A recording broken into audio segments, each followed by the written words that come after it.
name is Ibrahim, aspirant for Seneterial seat, Isiolo County. They just concluded the general election. I have 3 remarks to make. Number one, it was clearly evident that the provincial administration and the security apparatus took part in the irregularities that happened in this election. In fact, they were used as a conduit to bribe voters. I can emphatically say that. In stations like Waso Primary and even Bulabesa and parts of Uhuru Primary, security officers were seen harassing our voters, and on the other side, they were assisting our opponents, buying or bribing votes outside the polling station. It was clear the way they were lenient on them. It's like they had a clearly cut strategy of working together to make sure that they influence the outcome of this election. Number two, IEBC did not do their work well. There was unfairness in the whole process. I'm saying this because in stations like Bulabesa, where there is a water kiosk, the law says if it reaches the time of closing the station, but there are people on the queue, you allow them to vote, as long as additional voters do not join the queue past the time. There was a case whereby the presiding officers closed the station.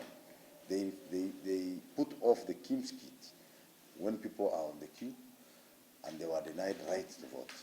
This happened in Water Kiosk. It also happened in LMD and Uhuru Primary, where our voters were turned away, despite the fact that they were in the queue before the stipulated time ran out. But there was double standard in this because I was in Garmara at midnight, and I could clearly see new voters being mobilized to join the queue past the stipulated time. There's no problem in voters voting past the time as long as they were in the queue. But there were additional voters being ferried into the line in areas in Garmara. And you know that most of our agents in Garmara and Olonyiro areas, we were not able to reach them. It looks like there was a conduit, a well-orchestrated plan to inflate the figures in those regions to boost up the numbers of our opponents.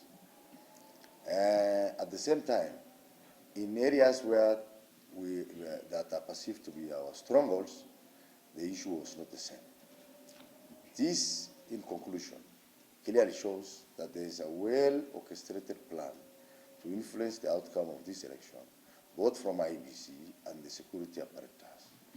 In light of all this, after consultation with also my colleagues, we have decided not to accept this result and reject it in totality.